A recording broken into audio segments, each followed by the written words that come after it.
बिस्मिल्लाहिर्रहमानिर्रहीम। हमने लास्ट यहाँ पे हेडिंग ख़त्म किया था, वो लिंकेज के टॉपिक थे। अगला टॉपिक क्रॉसिंग हो रहा है, लेकिन इनके दरमियान में जो छोटे वाले टॉपिक्स हैं वो चूँकि मैंने भी बता दिया आपको कि मेरे सामने तो जो इस वक्त जो आप लोगों की बुक्स हैं उनमें से सिर्फ इल्मी ने दिए हुए हैं, जबकि स्ट्रिक बर्गर या अदर बुक्स से की डिटेल्स फर्दर देखी जा सकती है। ये टॉपिक सिर्फ शॉर्ट क्वेश्चन की हद तक आपने तैयार करना है, आपने बहुत डीप डिटेल में नहीं जाना। अब इसमें जो पहला हेडिंग मैं शुरू करूंगा वो होगा लफ्ज़ कंप्लीट लिंकेज। जो मैं पहला हेडिंग दूंगा वो होगा कंप्लीट लिंकेज। और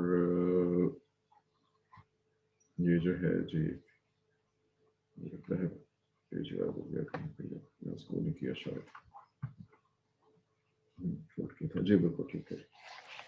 इल्मी ने मुनासिब लिखा हुआ है, इल्मी ने इसको मुनासिब साइज का लिखा। मुनासिब मीन के ये चूँकि आपने एक शॉर्ट क्वेश्चन देना है, शॉर्ट क्वेश्चन जिस हद तक हो सकता है उस हद तक मैं उसकी बेसिक्स आपको समझा देता हूँ, और लेक्चर को आप दोबारा भी सुन सकते हैं, आपकी मर्जी है।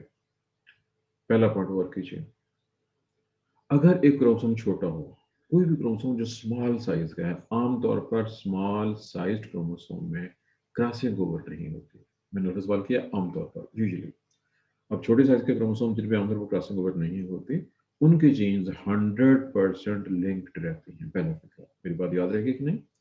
Small sized chromosomes in which no crossing over takes place, they show complete linkage। मैंने एक फैक्ट भी और उसकी रीजन भी साथ ही बता दिया। सेकंड, हमने एक टॉपिक पढ़ा हुआ है डिटेल के साथ ही, सेकंड पॉइंट है कंप्लीट लिंकेज में, एक बहुत इंपॉर्टेंट टॉपिक डिटेल से पढ़ा हुआ है। ये अब आपको कितना याद है ये आप बता सकते हैं, मैं तो नहीं कुछ कह सकता। टॉपिक में बता रहा हूँ, टॉपिक था इन्वर्शन। किसी को याद रहा हो, इन्वर्शन के अंदर डिटेल के साथ एक्सप्लेन हुआ था इन्वर्शन क्रॉसिंग ओवर के साथ क्या करती है। याद है किसी को? क्योंकि क्रॉसिंग ओवर और इन्वर्शन का टॉपिक मैंने ऑलरेडी एक्सप्लेन किया हुआ है इन्वर्शन वाले टॉपिक में। याद है नहीं याद, ये आपने बताना है। किसी को याद हो? सर आपने फर्स्ट सेमेस्टर में नहीं बेटा, बताया था। फर्स्ट क्वेश्चन बताया था, ये हम ऑलरेडी पढ़ चुके हैं बॉटनी में। अभी मीन हफ्ता 10-15 दिन पहले हमने जब पढ़ा है टॉपिक ये वाला, मेरा 15-20 दिन से करीब टाइम हो चुका होगा इसको पढ़े हुए। किसी को याद रहा हो? 15-20 दिन है या 3 हफ्ते हो गए, ये आपको याद हो तो मुझे। सर इसमें ये था कि क्रोमोसोम का एक पार्ट जो है वो अलग हो जाता है और फिर उलट जुड़ जाता है। बस में या वो पहले था। ये तो हो गया ना क्रॉसिंग ओवर। इसका ताल्लुक क्रॉसिंग ओवर के साथ क्या है, ये याद है कि नहीं याद? इसका लिंकेज से क्या ताल्लुक? इसका मतलब है आपने जो कुछ पढ़ा हुआ है, जो कुछ मैंने पढ़ाया हुआ है, जो लेक्चर आपको दिए हैं और जो लेक्चर अपलोड है, ना तो आपने वो याद सुने हैं गौर से, ना आपने उनको अभी तक याद किया है। अभी सिर्फ चंद दिन रह गए हैं आपके वो टेस्ट शुरू होने में, और दरम्यान में एक हफ्ते का गैप भी आ जाना है, चूँकि मेरी जब ट्रेनिंग होगी तो मैं क्लास मुश्किल होगी मेरे लेना। बहरहाल सुन लीजिए, मैं वो फिक्रा बोल देता हूँ। स्टेटमेंट था, inversion is cross over suppressor. Inversion cross over को रोक देती है। मेरा फिक्रा है, मैं दोबारा बोल देता हूँ, inversion is cross over suppressor. जो इन्वर्शंस होती हैं वो क्रॉसिंग ओवर को रोक देती हैं। बहुत इंपॉर्टेंट स्टेटमेंट था, और उसकी डायग्राम भी थी वहां पे जब हमने पढ़ा था। डायग्राम के साथ ये पॉइंट एक्सप्लेन हुआ था। ये है जी स्टेटमेंट, और उसमें रीजन थी कि 4 स्टैंड होते हैं जहाँ पे 2 में क्रॉसिंग ओवर होती है, वो या ए सेंट्रिक हो जाते हैं या डाई सेंट्रिक हो जाते हैं। वो चूंकि आगे जा ही नहीं सकते हैं, उसके नतीजे के तौर पर जो रिजल्ट निकलता है वो ये होता है कि वो गैमेट्स जिनमें वो 2 स्टैंड जाएंगे जो ए सेंट्रिक या डाई सेंट्रिक क्रोमोसोम वाले होते हैं, वो लॉस हो जाएंगे, वो गैमेट सर्वाइव नहीं करेंगे, चुनाचे क्रॉसिंग ओवर नहीं होगी, इन इफेक्ट नहीं होगी, लेकिन स्टेरिलिटी भी हो जाएगी। 50% फर्टिलिटी कम हो जाएगी, आधे गैमेट्स पैदा होंगे, नंबर ऑफ गैमेट्स। ये स्टेटमेंट पढ़ चुके हैं। अब इस पॉइंट का ताल्लुक बड़ा इंटरेस्टिंग है कि बहुत से जानदारों में नेचर जिन जीन्स को, जिनके सीक्वेंस को महफूज करना चाहती है, उनको इन्वर्ट कर देती है, और उसके नतीजे तौर पर उसमें कभी भी क्रॉसिंग ओवर अगर हो तो वो खत्म हो जाती है। ये थे जी 3 पॉइंट हो गए हैं। चौथा पॉइंट ये हैरान कौन है, ड्रोसोफिला के मेल्स में स्पेसिफिकली उसका जो एक्स क्रोमोसोम है उसमें क्रॉसिंग ओवर नहीं होती।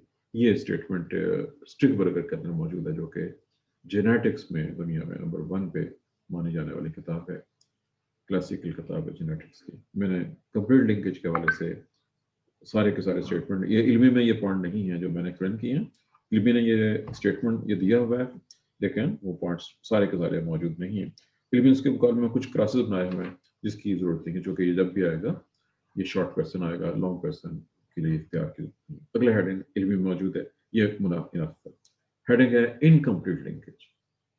याद रखिए किसी भी क्रोमोसोम में जो ना तो बहुत बड़ा हो ना बहुत छोटा हो, इनकम्प्लीट लिंकेज होता है, जिसका मतलब है कि जब क्रॉसिंग ओवर होगी तो कुछ जीन्स हैं वो शफल हो जाएंगे, मिक्सअप हो जाएंगे। चुनांचे मेजॉरिटी जानदारों में और मेजॉरिटी क्रोमोसोम में इनकम्प्लीट लिंकेज पाया जाता है। और जो आखिरी पॉइंट है, ये पॉइंट भी बुक्स में नहीं है, इल्मी में नहीं है, जो क्रोमोसोम वेरी लार्ज साइज होते हैं, बहुत बड़ा साइज हो, जिनमें 2 से 3 जगह पे भी क्यास्मा बन सकता है और क्रॉसिंग ओवर बहुत ज़्यादा हो सकती है, उनमें बेज़ाहिर यूँ लगता है जैसे वो लिंकेज है ही नहीं, बल्कि यूँ लगता है जैसे उनमें इनवर्ट सॉर्टमेंट हो रही है। लेकिन ये सिर्फ तब होगा जब क्रोमोसोम की लेंथ बहुत ज़्यादा हो और उसमें कम से कम 2-3 जगह पे क्रॉसिंग ओवर हो रही है। ये थे जी चंद एक छोटे-छोटे शॉर्ट क्वेश्चन जो मैंने आपको बता दिए। चौथा हेडिंग ये एफएससी की बुक में मौजूद था और बड़ा इंटरेस्टिंग हेडिंग था। हेडिंग और वो है जी लिंकेज ग्रुप्स। हेडिंग है लिंकेज ग्रुप। ये चूंकि मुझे इनमें नज़र नहीं आ रहा है और ये गलबन मुझे इल्म में भी नज़र नहीं आया है। बहरहाल इन दो बुक्स में तो चेक कर लीजिए, चूंकि मुझे हेडिंग नज़र आता तो मैं उसको देख लेता, लेकिन मुझे जहाँ तक मैंने देखा हेडिंग नहीं था इसमें। एनीहाउ लिंकेज ग्रुप्स एफएससी की बुक में मौजूद है। सबसे पहला लिंकेज ग्रुप जो डिस्कवर हुआ था वो लिंकेज ग्रुप है जो सेक्स क्रोमोसोम पर मौजूद है। सेक्स क्रोमोसोम 2 है, एक्स और वाई। एक्स क्रोमोसोम के ऊपर जो जीन्स हैं, ये एक बार पहले भी डिस्कस हो चुका है आपके एफएससी की बुक में, जेनेटिक वाले चैप्टर में। ये आप में से किसी बच्चे ने वो भेजा भी था उसका पेज, दोबारा वहाँ से आप देख सकते हैं।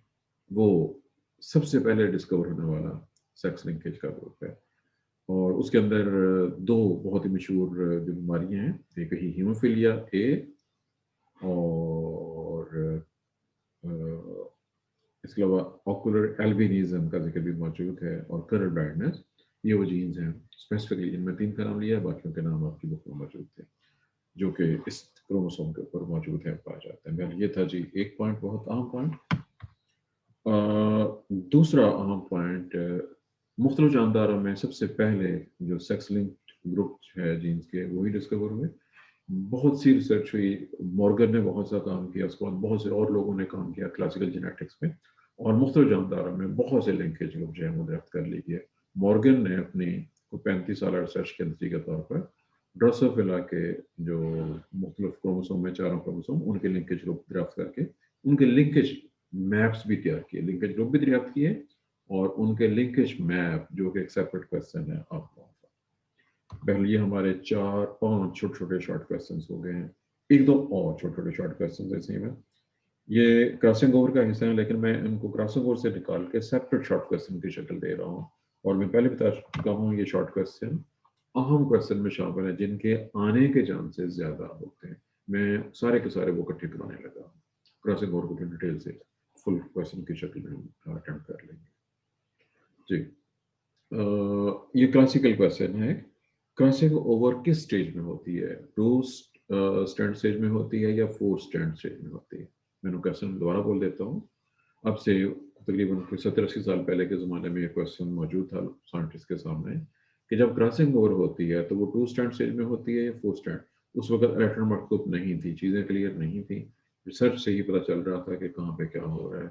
बहरहाल मॉर्गन ने और उसके साथ दूसरे बहुत से लोग जो काम कर रहे थे, उन्होंने आखिरकार इसको फाइंड आउट किया और उसका रिजल्ट निकाला कि क्रॉसिंग ओवर उस वक्त होती है जब homologous chromosome pairs two stand वाले नहीं, दोनों में चूंकि 2-2 स्टैंड हैं, टोटल मिलकर 4 स्टैंड हो जाते हैं। और डिप्लोटीन, इफ यू रिमेंबर, आपने डिप्लोटीन पढ़ी हुई है, बाद में जब इलेक्ट्रॉन माइक्रोस्कोप से क्लियर कट भी इसको देखा जा चुका है और उस जमाने में भी अच्छी माइक्रोस्कोप आना शुरू हो गए थे, देखा गया कि कुछ क्रोमोसोम में एक की बजाय 2-2 क्यास्मा या 2 से ज्यादा क्यास्मा भी बन सकते हैं। क्यास्मेटा, क्यास्मा सिंगल, उसकी जमा क्यास्मेटा कहलाती है। बहरहाल ये था जी कि जो क्रॉसिंग ओवर है वो 2 में नहीं बल्कि 4 स्टैंड स्टेज पे होती है। ये भी एक शॉर्ट क्वेश्चन है, मशहूर वाइवे का क्वेश्चन भी। एक और मशहूर, ये भी क्रॉसिंग ओवर में से है।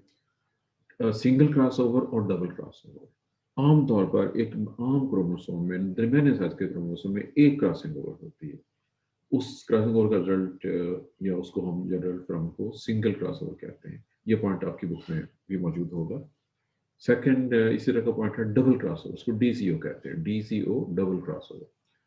दरमियाने और बड़े साइज के क्रोमोसोम में बाज का दो कैस्मेटा बन जाते हैं, दो जगह पे क्रॉसिंग ओवर हो जाती है।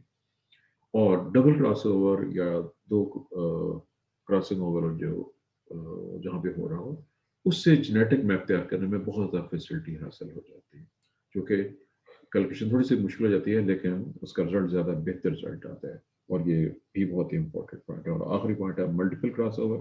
अगर किसी क्रोमोसोम में 3 या 3 से भी ज़्यादा कैस्मेटा बन जाए तो वो क्रॉसओवर मल्टीपल क्रॉसओवर होंगे, लेकिन ये बहुत कम होते हैं।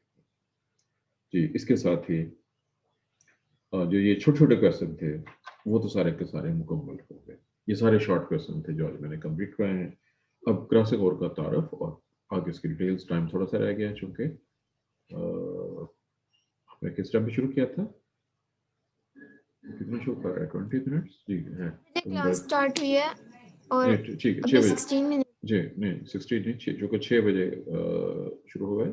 21 मिनट हो चुके हुए हैं, वो शो कर रहा है 21 मिनट तकरीबन पूरे हो चुके हुए हैं। हमारे पास 19 मिनट का टाइम मौजूद है। जी, अब हम आ रहे हैं वो इधर जी, अब हम क्रॉसिंग ओवर की तरफ आ रहे हैं। क्रॉसिंग, वैसे मैंने इसके शॉर्ट क्वेश्चन करवा दिए हैं, लेकिन वो चूंकि सेपरेट हेडिंग के साथ है, अब हम आपकी बुक आपके सामने है, आप इससे फॉलो कर सकते हैं। चूंकि क्रॉसिंग ओवर से आप एफएससी की हद तक बात कर रहे हैं, जब हम माइटोसिस पढ़ी थी वहाँ भी क्रॉसिंग ओवर आ चुकी, इसलिए मैं इन जनरल जो उसकी तस्वीरों वाली है, ये इसने अगले पेज पे नहीं, यहाँ पे वो तस्वीर नहीं होगी। आपको याद होगा जब हमने क्रॉसिंग ओवर स्टडी की है मियोसिस माइटोसिस, तो वहाँ पे भी क्रॉसिंग ओवर की तस्वीर मौजूद थी, जिसमें आप दो क्रोमोसोम को जो होमोलॉग पेयर होता है, एक को रेड कलर में एक को ब्लू में शो करिए और उनकी टांगों को आपस में एक्सचेंज करता हुआ, और उसका रिजल्ट भी दिखा सकते हैं और दिखाया जा सकता है। और ये मैं सेमेस्टर 1 में ज़ूलॉजी में भी ये आपको करके बता चुका हूँ पहले से। बहरहाल जो पॉइंट है, बेसिक पॉइंट, साइंटिस्ट का नाम दिया हुआ जी है जी जेनसन। 1909 पहला बंदा था जिसने कैस्मेटा को ऑब्जर्व किया और गेस किया कि ये वो जगह है जहाँ क्रॉसिंग ओवर होती है। और क्रॉसिंग ओवर है exchange of segment between two non sister chromatids of A homologous pair of chromosome. Homologous pair जब साइनेप्सिस करता है, ये प्रोसेस साइनेप्सिस के दौरान होता है। साइनेप्सिस पेयरिंग को हम ऑलरेडी पढ़ चुके हैं, और जब वो पेयरिंग हो रही होती है, हो चुकी होती है, तो डिप्लोटीन स्टेज के नाम अपने थे, leptotene, zygotene, pachytene, diplotene. Pachytene में क्रॉसिंग ओवर शुरू होती है, डिप्लोटीन में तकरीबन मुकम्मल हो जाती है, और डायकेंस में वो कैस्मेटा ब्रेक डाउन हो चुके होते हैं। ये है जी वो तारुफ क्रॉसिंग ओवर का। ये भी याद रखिए कि ये बुक्स में इन्होंने काफ़ी लंबा लिखा हुआ है, आप इसको मुनासिब हद तक रिड्यूस कर सकते हैं, मुनासिब हद तक मीन के कोई पॉइंट मिस भी ना हो, और जो बहुत सी चीज़ें हैं। अब क्रॉसिंग ओवर कब होती है, 2 स्टैंड 4 स्टैंड, ये आपकी बुक ने यहाँ पे दिया हुआ है, मैंने इसको हेडिंग के साथ सेपरेट बयान कर दिया हुआ है। यहाँ पे इसने ये रिजल्ट दिखाया हुआ है, capital A small B small A capital B. मैं देखना चाह रहा हूँ जी आपकी बुक में अगले पेज पे इसकी अगर डायग्राम है तो डायग्राम को डटली देख लें। डायग्राम छोटी है, बड़ी है, कैसी है जी? डायग्राम है, लेकिन ये डायग्राम मुझे नहीं पसंद आई है। मैं आपको रेफरेंस दे रहा हूँ, बजाय इसके कि आप इस डायग्राम को फॉलो करें। अगर आप क्रॉसिंग ओवर के लिए वो सिंपल डायग्राम यूज कर लें जो आप ऑलरेडी एफएससी में पढ़ चुके हैं, क्रॉसिंग ओवर की बेसिक्स जब आपने देनी है, तो वहाँ पे जो सिंपल डायग्राम चाहिए, आपने वो वाली डायग्राम यूज करनी है जो एफएससी की बुक में मौजूद है। एफएससी की बुक में जो मुतलका चैप्टर है जहाँ पे क्रॉसिंग ओवर दिखाई की हुई है, या जहाँ पे मियोसिस को उसने एक्सप्लेन किया हुआ है, वहाँ पे दो क्रोमोसोम में, एक क्रोमोसोम पे कैपिटल ए कैपिटल बी और दूसरे पे स्मॉल बी, 4 स्टैंड में। और याद रखिए कि जब तक आप इसको 4 स्टैंड में शो नहीं करेंगे ये प्रॉपर नहीं होगा। ये कार्बन ने दिखाया हुआ है, लेकिन कार्बन ने इसको 4 की बजाय 2 स्टैंड में दिखा दिया है, जिससे सारे का सारा उसका मकसद फौत हो जाता है। आपने, इसलिए मैंने कहा है कि आप यहाँ की बजाय आपने एफएससी की बुक से क्रॉसिंग ओवर की डायग्राम बिल्कुल ऐसी होगी जैसे ये दो क्रोमोसोम ए हो रहे हैं। फर्क ये होगा कि यहाँ पे फर्स्ट ये ब्लैक वाले पे इसने ब्लैक और वाइट किया हुआ है, आप रेड और ब्लू कर सकते हैं। एक तरफ कैपिटल ए, इस तरफ कैपिटल बी ब्लैक वाले पे, और इसमें स्मॉल ए और स्मॉल बी। क्रॉसिंग ओवर का जो रिजल्ट निकलेगा, चूंकि इसने जीन्स की एग्जाम्पल छोड़ दी, याद रखिएगा असूल ये होता है जब रूटीन में जब कोई आप क्वेश्चन बयान कर रहे हो तो कोशिश की जाती है कि एक सिंपल एग्जाम्पल के साथ चीज़ों को एक्सप्लेन किया जाए, उसको याद रखना आसान हो जाता है।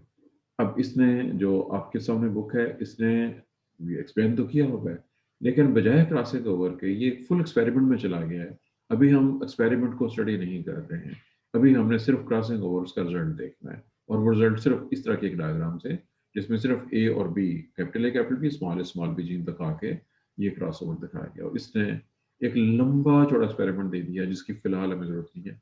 ये एक्सपेरिमेंट वहां पे चाहिए होगा हमें जहाँ पे हमने मैपिंग करनी है। मैपिंग एक अलग क्वेश्चन है जो पिछले 10 साल में किसी भी पेपर में नहीं आया हुआ है, तो बहुत इंपॉर्टेंट है, बहुत मुश्किल भी है, लेकिन वो कभी किसी पेपर में अभी तक नहीं आया हुआ है।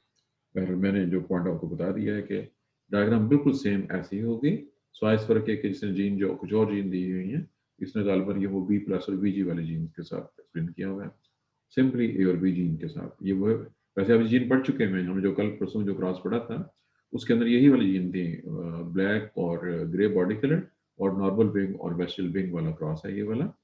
लेकिन आपने डायग्राम वो यूज करनी है एफएससी वाली जो ज्यादा आसान है इसकी बजाय। हाँ ये कर सकते हैं कि अगर पहले वो कर लें फिर ये, चूंकि ये हमारे अगले एक्सपेरिमेंट में काम आएगी, जो हमारा नेक्स्ट सेपरेट एक टॉपिक है, उसलिए ये डायग्राम हमें रिक्वायर्ड है। ये है जी क्रॉसिंग ओवर। अच्छा अब उसका रिजल्ट देखना है। अगर जो यहाँ पे इसने डायग्राम दे दी हुई है, ये जो कुछ हुआ हुआ है, ये वो दो क्रोमोसोम थे, इसको एक खामी है इसको पहले ये दिखाना चाहिए था कि एक क्रोमोसोम मुकम्मल ब्लैक है, दूसरा क्रोमोसोम मुकम्मल तौर पर वाइट है, ये वाला। अब इनमें क्रॉसिंग ओवर हुई, क्रॉसिंग ओवर का जो रिजल्ट निकला है वो ये है, एक ये जो व्हाइट वाला पोर्शन था इसमें चला गया है और जो ब्लैक वाला इसमें आ गया है। अब जब ये चारों सेपरेट, चूंकि ये यहाँ पे दोनों जुड़े हुए हैं, यहाँ इसे यहाँ तक म्योसिस 1 हुई है, म्योसिस 2 जब होगी एनाफेज 2 में ये सब सेपरेट हो जाएंगे, 4 गैमेट्स के अंदर ये चारों क्रोमेटिड चले जाएंगे। इसमें से 2 पेरेंटल होंगे, ये और ये पेरेंटल हैं, और ये 2